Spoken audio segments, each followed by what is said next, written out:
Hey, folks, and welcome back to the strategy session. I'm your host tonight, Rick Wilson. I'm joined tonight by Stuart Stevens and the great Doug Jones, former U.S. Senator from the great state of Alabama. We're going to talk a little bit tonight at the start, before we launch into our usual discussions of the craziness and the soon to come sale of Greenland and Canada. We'll talk a little bit about Jimmy Carter and his legacy. Now, Stuart and I grew up in the Republican world where we made fun of Jimmy Carter for being that guy who couldn't get the hostages out and all those things. But you look back at the life he had, and you look back with some perspective on the administration he had as he's passed on in his 100th year. And I think he's going to go down as a terrific human being and a better president than we gave him credit for, including people like myself. Honest answer. So I'm delighted to be joined by Doug tonight and by Stu. Presidential passings do not happen often in our lives. The last was George Herbert Walker Bush, my old boss. And I'm curious where you guys see the legacy of Jimmy Carter. Now, Doug, you know him a little better or knew him a little better than we do. But where do you guys see the legacy of Jimmy Carter coming down as history starts to really assess him? Well, from my perspective, guys, I think Carter's legacy is going to be really pretty amazing. He will never shake the fact that he lost in a landslide to Ronald Reagan. Right. But I think people have, over the last few years, the last actually 4 decades, I guess, almost now, have viewed his presidency in the light of his post-presidency. Because he was the same in his post-presidency as he was as president of the United States. Someone who was down to earth, someone who was authentic, a man of faith, a man of, some would say, courage. And people have, we overlook sometimes the fact of some of the really great things he did as president. And that is, number one, he really was the first president to recognize, you know what, we may have a climate issue here down at some point, and we really need to start really worrying about the environment and our planet and taking care of that. Installing solar panels on the White House roof in like the late 70s. Right. And of course, Ronald Reagan immediately took them down, but that was a pretty bold move. His foreign policy, despite the Iranian hostage disaster, look what he did with the Camp David Accords and bringing Egypt and Israel together. The Panama Canal, which we may have to invade Panama to get back if Donald Trump has his way. That was a really important milestone, I think, and it was a tough political vote. But I'll tell you from a personal standpoint, I was 16 years old when he was sworn in as governor of Georgia. And when he was being sworn in as governor of Georgia, George Wallace was being sworn in as governor of Alabama for the second time. And we had George Wallace, who just 8 years earlier had talked about segregation now, segregation tomorrow, segregation forever, had just won a campaign in 1970 that was one of the most racially divisive and bitter campaigns we've ever seen. It was historically bad in 1970. But Jimmy Carter, a peanut farmer from Plains, Georgia, was over in Georgia talking in his inaugural address about racial reconciliation and the era of racial discrimination being over. That was a big deal for a kid like me to see that and to come up in a different world that was post Jim Crow and see governors like Jimmy Carter and Dale Bumpers in Arkansas. And he did the same thing when he was president, putting African Americans in positions of responsibility, in judgeships. A lot of people don't know this, guys. Jimmy Carter nominated the first 2 African American federal judges in Alabama, and that was in 1979 and 1980. Wow. And guess what? We only have 1 today. We could not get any additional black federal judges since that time. And he, along with my old boss, Howell Heflin, broke that barrier. So there are just so many incredible things. And his post-presidency is just absolutely amazing. There are we just don't see people like Jimmy Carter on this earth anymore. Yeah, they're so few and far between. Yeah, yeah, I think that's right. I think that his post presidency work in Habitat for Humanity and elections integrity around the world is something you really want to model after. You want to look at that because that is something that you know as you leave the era in your political life where you're going to be in elected office, it's good to have the thought that you're going to have a legacy that is not contingent upon just the vagaries of what's happening while you're in office.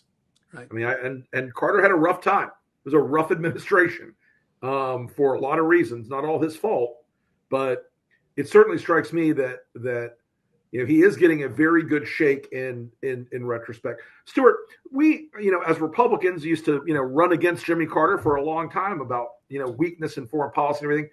Doesn't it strike you as ironic that we've got now the quote unquote strong man of the GOP is running as a weaker international player than Jimmy Carter ever was? Yeah, it's extraordinary. And, I have to really have a mea culpa here. The first piece I ever published in a national publication was a piece in New Republic criticizing Carter as a Southerner. So that was 78 maybe, which I predicted that another Southerner wouldn't be elected for a lifetime. And then, of course, shows how smart I am. Then we have Bill Clinton for 2 terms. But you know what? Just on a much more superficial level, I guess, than these profound thoughts about his legacy. I just remember as watching him as a kid from Mississippi, running and winning the presidency, and how extraordinary that was, and how it excited me. And I can say probably I wouldn't have ended up being a political consultant if that hadn't captured my imagination. It was, the fact that he ran with that circle of insiders. The Jody Powell, the Ham Jordan, the Gerald Rafshoon from Georgia. Yes, Jerry Rafshoon. It's just the idea that, okay, you could do this. I just found that so exciting. It was like watching a band that goes from playing in the garage to being the biggest band in the world. So it is difficult to imagine more of a contrast than Jimmy Carter and the guy we're going to inaugurate here pretty soon. Yeah, I mean, Carter never really sought out money or riches or even a lot of direct notoriety after he was in office. He just did the work, especially with Habitat. He just did the work of his mission. I just find that so compelling. I will tell you, Rick, a funny story.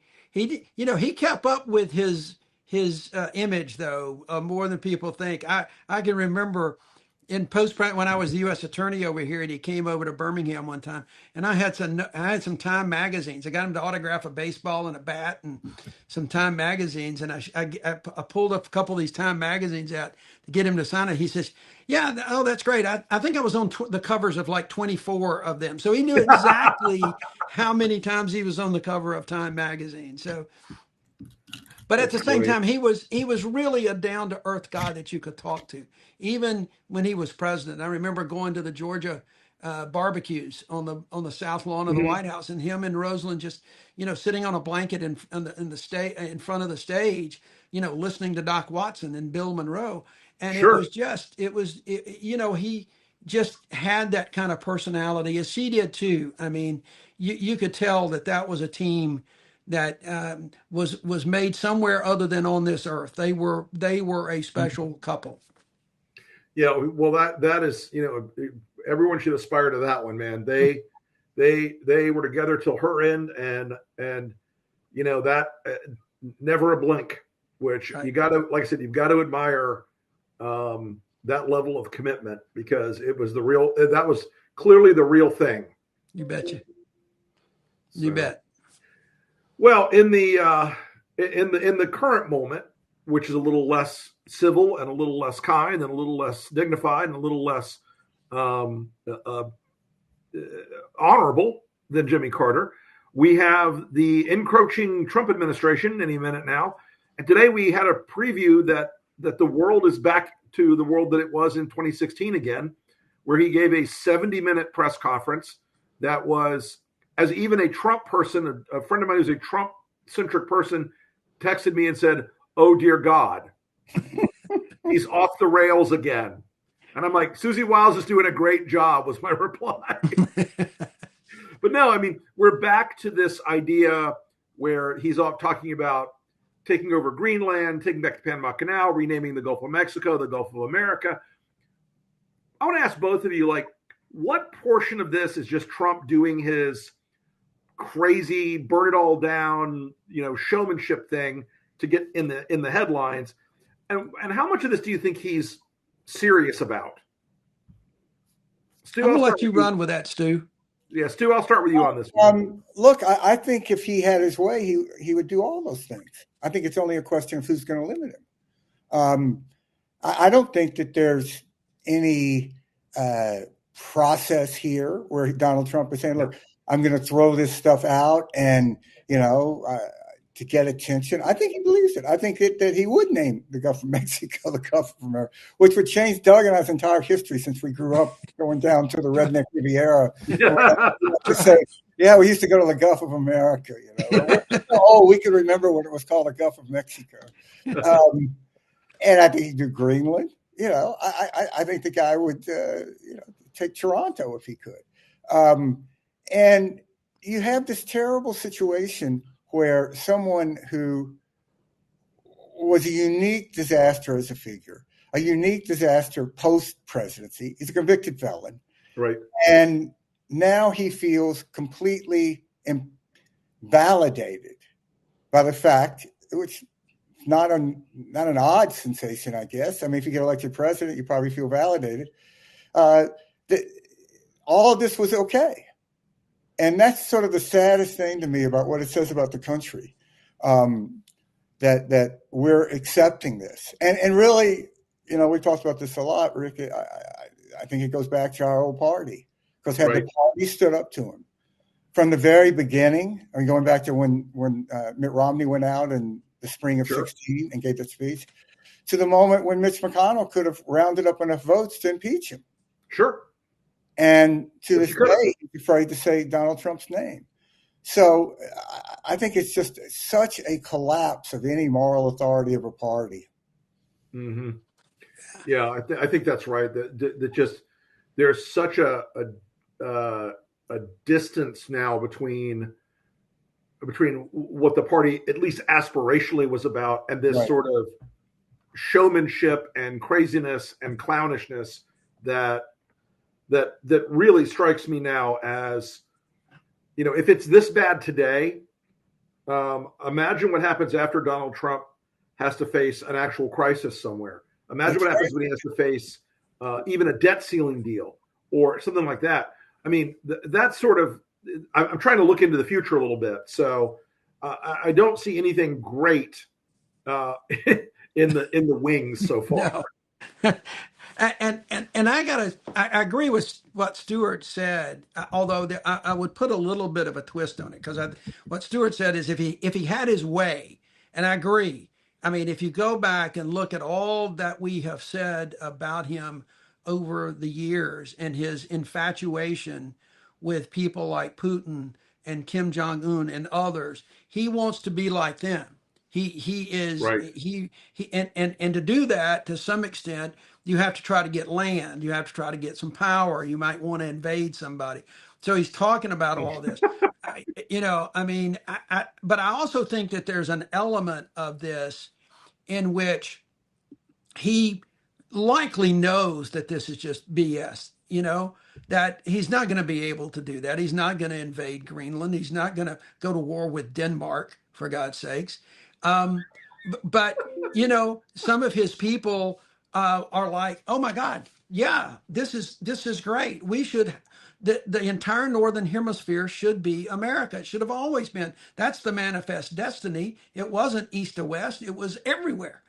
And they like that. And then they can blame people like me and Democrats and others for not allowing that to happen. And Trump's smart, guys. He knows this.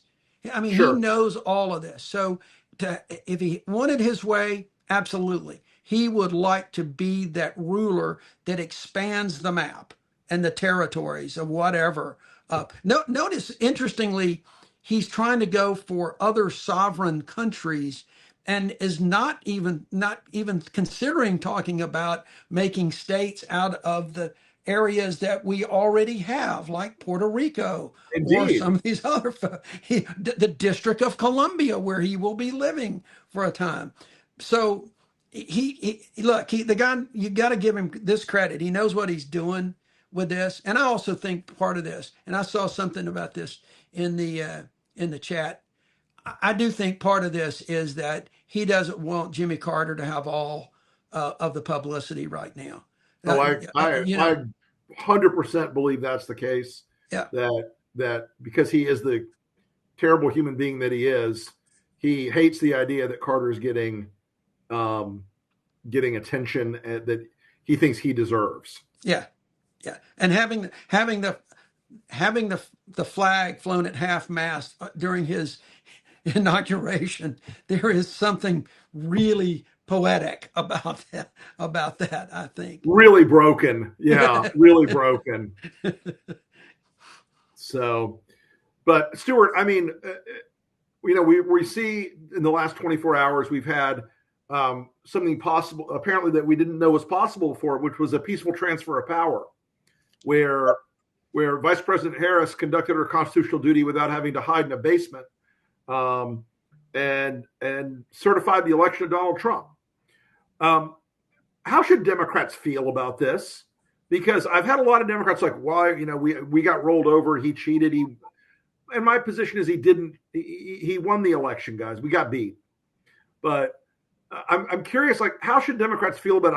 I said on a video I was doing this morning, it's like, you guys are the good people. You didn't try to burn down the government or disenfranchise millions of African-American voters to win an election. You didn't have a conspiracy or armed people attacking cops. You should feel good about it. You lost an election, but you didn't lose your soul. Yeah, if I ran the Democratic Party, God help us, my motto would be, we're right, they're wrong.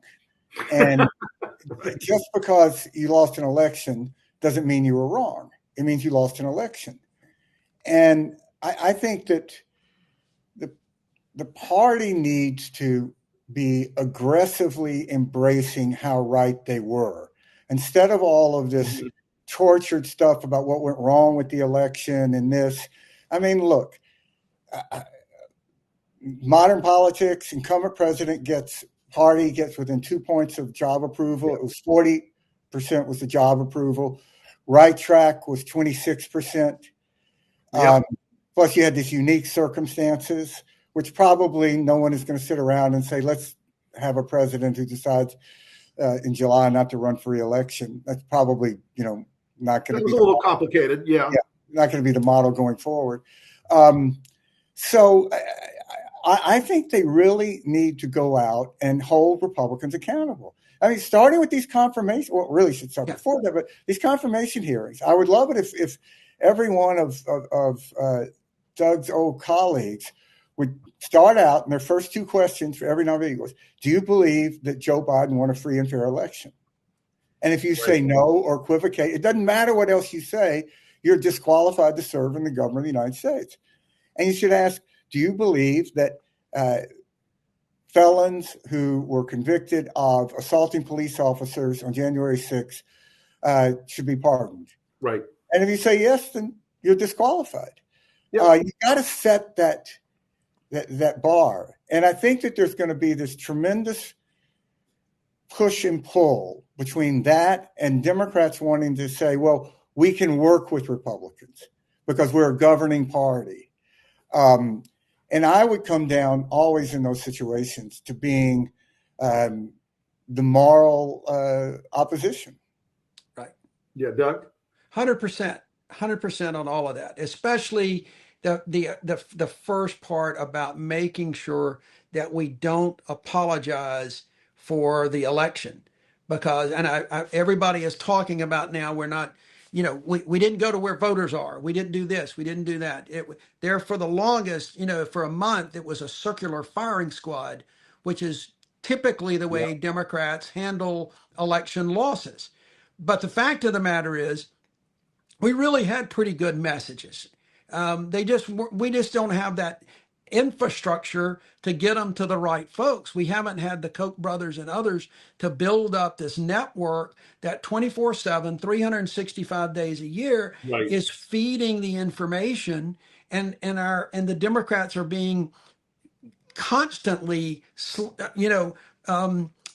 demonized as these leftist whatever. We just didn't get those messages out there. But I totally agree with Stuart that we were right about so many things. Could we have done a couple of things a little bit different? Yeah. Sure. But even if we'd have done that, we probably that wouldn't have gotten out to where it really needed to be.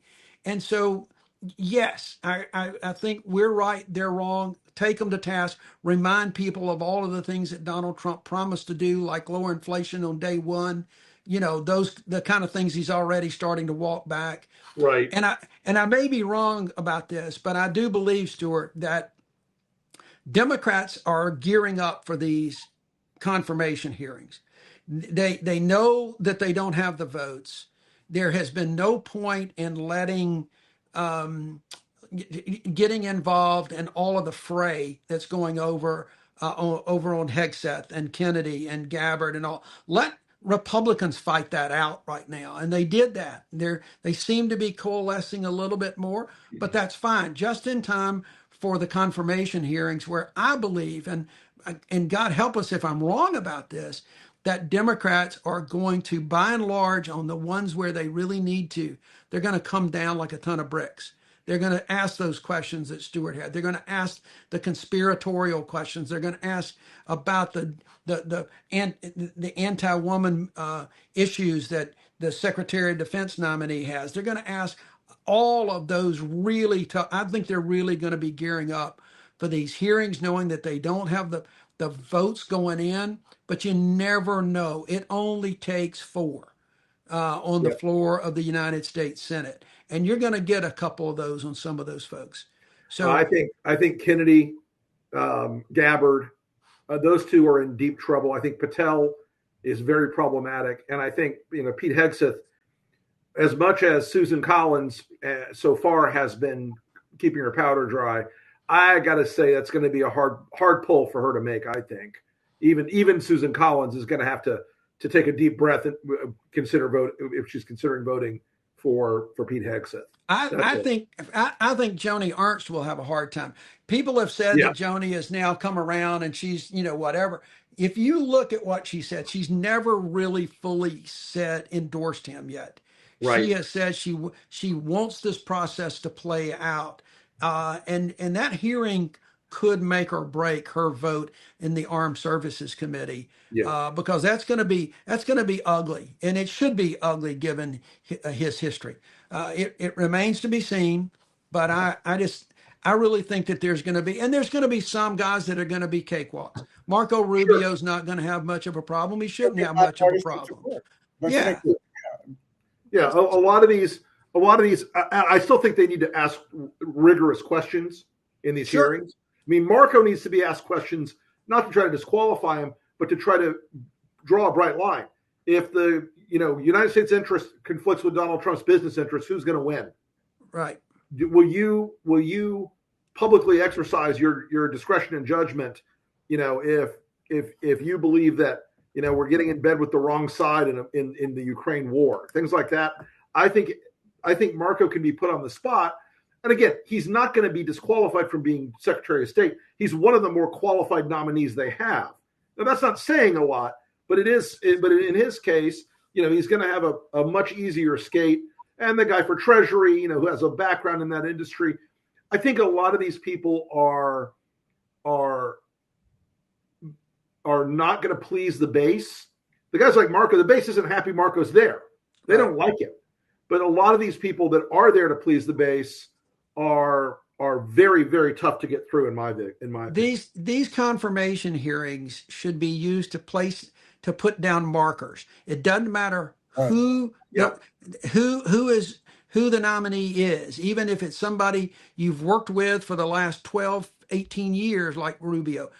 you put down markers in these hearings because it is going to be televised, it is going to be recorded. Put down those markers because sooner or later something will happen to where those markers need to be brought back up. Right. That's right. And I think nothing in this hearing phase of the next 8 to 10 weeks is more important than showing America the kind of people that Trump wants in most of these offices. I think the Democrats could also get some pretty good traction. And Stuart, I'll take your thoughts on this, on delving into the policy side of Project 2025 with a lot of these people, where the things that Trump denied that his policies are going to turn out to be his policies. And I'm curious what you think, Stuart, about the utility of that. Yeah. Last survey I saw, Project 2025, even among Republicans, is still a net negative. Yeah. Yeah. I think, there's going to be this tendency to mushmouth everything.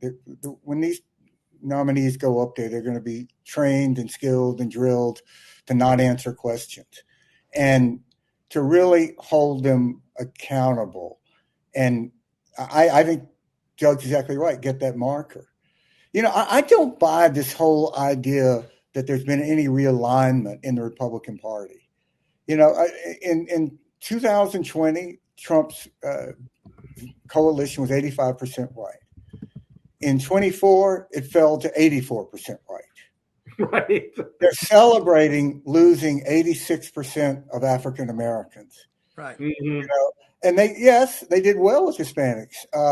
But in Bush world, we got up to 43.5, I think, right, Rick, in 2004. Yeah. And then with Romney and McCain, it dropped back down to like 30. And I just think it's an unsustainable coalition. And the core of his support is still non-college educated whites, which is the fastest declining large demographic in America. Right. 2000, it was 60%. Now it's 38%. And, she won non-college educated non-whites. So it wasn't just college education as a divider there. It really was that the element of race combined with education. Right. And I just don't think, there's a lot of scoffing at demographics aren't destiny. I think that's overstated. I think they are more likely. I think they're destiny adjacent. Yeah. So again, it goes to that sense that Democrats should operate from a position of strength. Yep. Agreed. And these next 4 years are going to prove them right. Look at what happened today. This is ridiculous. The world's laughing in America. This is a serious business with non-serious people involved. They won't be laughing when we liberate Canada. We will be greeted as liberators. I've heard that before somewhere. Exactly. One of the things I want to tell all the listeners, though, and viewers here, that people tend to think that these hearings that are is an exercise where every senator is acting independently of each other. Right. And that's not the case. Now, if that's the case, these hearings are going to fall flat. Right. But that's not the case. The staffs get together, the senators get together. They have limited time for each one. So sure. They're going to be planned out a lot of things. It's just like a team where you plan and who's going to go win. So who's going to follow somebody on the other side. And you're ready. And there's so many good folks that can think, do things on their feet.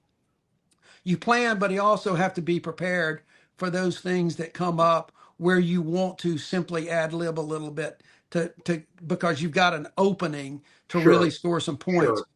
But everybody should understand there's a lot of preparation as a team that's going on to this, not just the preparation from individual senators. There's some coordination going on here, and I believe we're going to see that in every one of these hearings. Doug, when you were in the Senate, who was coordinating that? Would it just be different in every case based upon what the subject was? It was generally the staff representative that you had assigned to that committee. You Mm-hmm. know, every senator has at least one person that is their person on that committee. If I was on Homeland Security for a year, then I moved Mhm. over to Armed Services. I had one person that was the primary legislative assistant on that committee. The chief of staff and the legislative director all get involved in this if it is an important hearing. For instance, judicial nominations. You know, when we did the Kavanaugh hearing and all, there was a little bit more activity involved, but the chiefs would talk, the legislative directors would talk, the staff assistants would talk, and then it all kind of comes together. We knew exactly where everybody was going to go. Mm. On so many things. And there were times, you know, when I was there, I was kind of down the dais. Didn't have the seniority, so a lot of the good stuff went to everybody else. But as an old trial lawyer, I also got to listen to a lot of their questions and more importantly, the answers or non-answers. So Right. one of the things that I did a lot was to basically challenge a witness to answer a question that somebody else had given them that they didn't answer. I just Right. call them out on it, you know, and it made them look stupid. Don't worry. With a very large percentage of these people, making them look stupid is not the hardest assignment. Yeah, no, that's going to be kind of walking in the door. Well, guys, thank you so much for joining us tonight on the strategy session. I want to thank Doug Jones for coming in tonight. Doug, as always, my friend, excellent wisdom. Same with you, Stuart Stevens, a man who knows everyone and everything. I am your host, as always, Rick Wilson. We will see you guys again next week. And Also, everybody should go out. Everybody should go out and buy Doug Jones' book, Bending Toward Justice. Yes. It is a tremendous book. And stay with Resolute Square. Sign up, subscribe, Yes. support us so that we can keep doing things like bringing one of the great political figures of our time on the show. Absolutely. Thanks, everybody. Have a great Thanks, night. guys. See y'all soon.